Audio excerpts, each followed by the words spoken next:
인간의 생명과 비용에 대한 부분이 충돌할 때 어떤 선택을 하시겠습니까? 그때 뭐 당연히 생명이죠. 근데 다만 예산을 다만 안 하는 게 많이 좋을 것 같은데.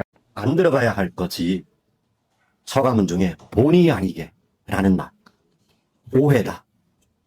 그럴 뜻은 없었지만 앞으로는 신중하게 또는 억울합니다. 하지만 저만 잘못한 것은 아닙니다. 그럴 의도는 아니었지만. 현재 김용남 후보의 해명과 사과 스탠스에 대해 저는 이렇게 생각합니다. 당시 반인륜적 발언들에 대해 나는 성과주의자 마인드를 가지고 당시 비판을 한 것이다라며 성과주의자 프레임으로 본인의 발언을 희석시키던데요. 우리는 다 기억하고 있습니다. 당시 1차 특조위가 2015년 1월 1일에 활동을 개시했어야 하는데 박근혜 정부를 보호하기 위해 새누리당 방해로 1차 정식 활동은 2015년 8월 4일부터였습니다. 그리고 김용남 후보가 성과에 대한 발언은 2015년 12월 1일이었습니다. 1, 2, 3차 특조위에서 3차 끝나고 성과를 내지 못했다. 그래서 세금 낭비다라고 비판을 하셨나요? 그러면 본인 말대로 성과주의자형 비판이 맞을 수 있겠죠. 하지만 진상규명하자고 특조위 출범하자는 말과 동시에 김용남 후보는 특조위에 대해 반대 입장이셨고 더불어 특조위 활동 개시로부터 4개월밖에 지나지 않은 시점에 김용남 후보님은 세금 낭비라고 비판하셨던 겁니다. 또한 1월 1일에 개시했어야 할 특조위가 왜 8월 4일부터 활동을 시작했냐고요? 박근혜 정부 보호하기 위해 새누리당 측에서 특조위 공무원 파견도 계속해서 미루며 방해했고 가장 중요한 특조위에 대한 예산을 전혀 배정하지 않았지 않습니까? 특조위 예산 배정이 처음으로 의결된 시점이 바로 2015년 8월 4일이었습니다. 당시 맨 선두에 서서 방해했던 사람이 바로 김용남 후보님이었습니다. 모든 국민들은 다 기억합니다. 2015년 11월 23일 특조위가 박근혜 의문의 7시간 행적을 조사 대상으로 의결을 하자 어떻게 해서든 박근혜를 보호하기 위해 특조위를 깎아내렸어야 했죠. 그래서 1차 특조위가 시작된 지 불과 4개월 만인 12월 2일 평화방송 라디오에 출연하여 세월호 특조위는 세금 낭비다 라고 비판하셨던 거 아닙니까? 그런데 나는 비용과 시간 대비 성과를 논하는 성과주의자라서 그 당시 비판했다고요? 요즘 모든 방송사나가 해명을 나는 비용에 따른 성과를 언급한 거다. 성과주의자 측면에 따른 비판이었다고 줄곧 해명하시던데 모든 유가족은 다 기억합니다. 박근혜 7시간 행적 의결 8일 후 방송에 나와서 특조위를 비판하셨던 당신의 모습을요. 정치인들 이념과 진영에 따라 움직여야 할 특수성 때문에 다른 것들은 충분히 이해하고 받아들일 수 있습니다. 그런데 사람의 생명, 즉 존엄에 관여해서는 그 어떠한 진영과 이념이 존재해서는 안 됩니다. 그럼에도 어떻게 해서든 본인의 당시 잘못을 희석시키고자 성과, 또 성과 이야기로 프레임 전환을 하다뇨. 모든 국민들은 다 기억합니다. 아버님 어제 김용남 후보가 공개적으로 세월호 유가족분들에게 지난 과거의 발언들에 대해서 사과를 했는데 유가족 입장에서는 이번 사과를 들었을 때 어떤 마음이 드셨는지. 길게 말할 이야기는 아닌 것 같습니다. 일반 시민분들이나 시청하시는 분들도 언론 쪽에 계시는 분들은 사과가 한 것이 전부 다이라고 그러는데 제가 그냥 단적으로 표현하면 약 올리지 마시라. 이게 본인의 입에서 나온 거냐? 저는 그렇게 생각하지 않습니다.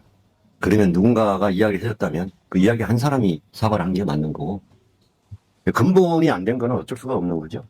예, 결국은 최근에 여론조사가 어떤 더불어민주당 후보인 김용남 후보가 1위를 달리다가 최근 JTBC 여론조사에서는 조국 후보가 1위를 달리는 거를 결과가 나온 이후에 좀 캠프에서 여러 가지 얘기가 좀 있었다라는 저희가 취재 결과도 있었는데 먼저 좀 짧게 제가 네. 오늘 여기 내려온 거를 좀 말씀을 좀 드려야 될 것 같아요. 그 우리 조국 후보님한테는 좀 죄송한 이야기지만 조국 후보님 선거를 도와주기 위해서 온 게 아니고요. 정확히 말씀드리면 한 사람을 낙선이 되게 했으면 좋겠다는 마음으로 왔기 때문에 그 점을 먼저 좀 미리 말씀을 드리고 우리 좀 전에 스타파 이 대표님 질문하신 거에 말씀을 드리면 사과라는 게 말이죠. 단순하게 자기가 사과해야 할 타이밍과 또는 주변에서 사과를 해야 한다라고 조언을 했을 때 그거를 묵묵히 받아들이고 그럴 시간이 충분히 있었거든요. 네. 그럼에도 우리가 잘 아는 진보 유튜브 영향력이 많은 그곳에 나와서 전혀 사과를 안 하다가 네네. 이제 와서 사과를 한다? 그 자체가 용납이 안 되고 김용남 씨가 이야기했던 세월호 특조위 구성에 대해서 굳이 그렇게 이야기를 한다면 그 사람 이야기를 제가 되돌린다고 치면 당신은 우리 보고 지금 세금 도둑이라고 한 거잖아요. 네. 세월호. 당신은 지금 선거 도둑 아닙니까? 자기 돈으로 선거 치르냐 이 말이에요. 현수막 달고 조금 있으면 유세차에 그 모든 진행되는 걸 우리 국민들이 다 알다시피 각 당마다 국가에서 머리 숫자대로 국회의원들 그리고 당원들 돈 자기가 이야기한 대로 따진다 그러면은 저희보다 훨씬 더 나쁜 사람이에요. 자기는 국민들한테 후원도 받잖아. 그러면 자기가 이야기한 그 방식대로 얘기하면은 선거 도둑놈 아니야. 하나도 뭐 어디 틀린 말이 없어요. 사람이 적어도 인간의 칼을 쓰고 표를 위해서 그렇게 간다는 건 앞으로 뭐 제가 인생을 그렇게 많이 살지는 않았지만 한국 정치사에 꼭 그런 사람들이 나중에 돌아설 때 그냥 돌아서는 게 아니고 이제까지 피땀 흘려 싸웠던 우리 민주주의의 그 전통적인 그분들에 대해서 상처를 남기고 헤어나지 못하게 회방을 시키는 그런 존재이기 때문에 경험으로 봐왔고 눈으로 봐왔던 그런 세월이 되돌아가서는 안 되기 때문에 그래서 오늘 좀 열통이 터져서 씩씩거리고 있습니다. 어떠셨어요? 지금 사과하는 모습을 보는데 어떤 게 진정성이다라고? 이런 게 있습니다. 같이 함께 있는 분들이 조금 아픈 이야기를 할 때 그게 아주 살을 도려내는 정말 회복이 되지 않는 그런 상처가 되는데 어디서 갑자기 뚝 떨어져서 와가지고 사과를 한다고 그러면 그래서 제가 아까 초반에 말씀드린 대로 이게 약 올리는 거거든요. 이게 사람을 아픈 상처를 더 후벼 파는 거거든요. 그래서 제가 그 상처가 후벼 파질까봐 내가 사과하지 말라고 했고 안 들어가야 할 것이 사과문 중에 본의 아니게 라는 말 오해다.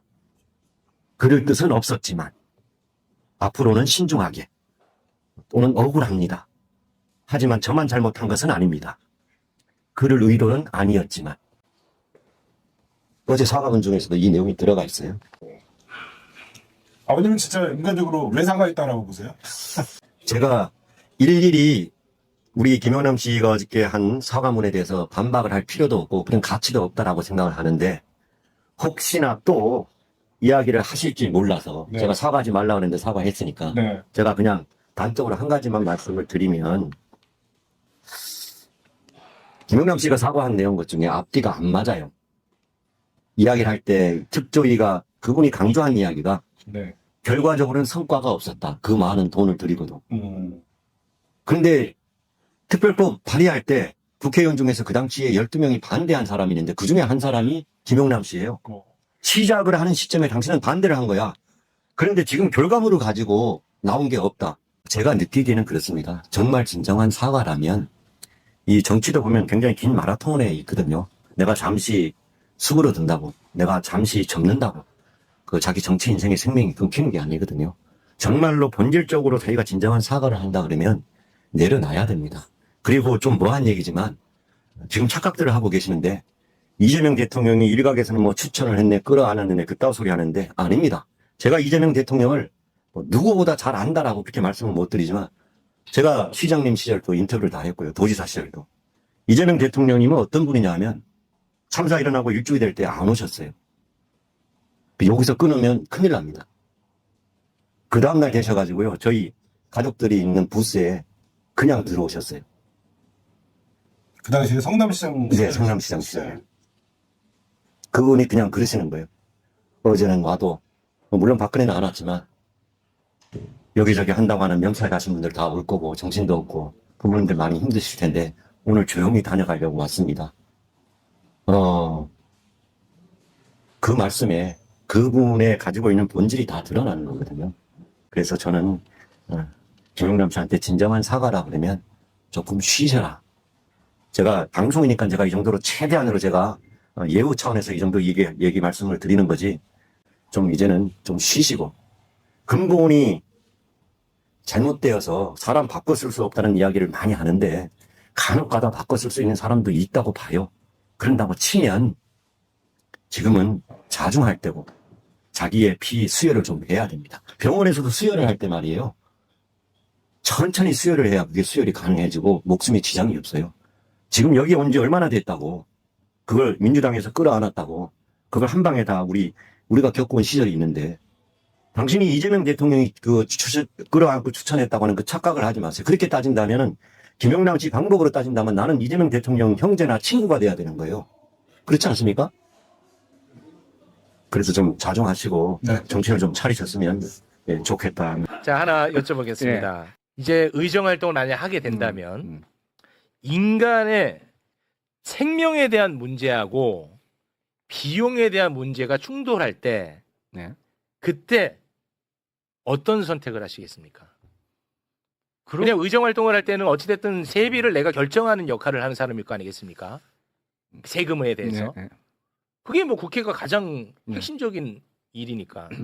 인간의 생명과 비용에 대한 부분이 충돌할 때 어떤 선택을 하시겠습니까? 그때 뭐 당연히 생명이죠. 네. 근데 다만 예산을 다만 안 하는 게 많이 좋을 것 같은데. 그러니까 예산을 많이 투입해서 음. 정말 한 명이라도 생명을 구할 수 있다면 예산을 아낌없이 써야 되겠습니다만 네. 투입되는 예산이 아무리 늘어나도 생명을 구한다는 확률이 높아진다는 보장이 없으면 그건 다시 한번 생각해 봐야죠. 아니 근데 거기서 말하는 생명이라는 것은 어떤 유족에 사안. 대한 부분도 있는 것이고 그 모든 것을 이제 포괄한다고 봐야겠죠. 그러니까 인간의 어떤 존엄에 대한 문제겠죠.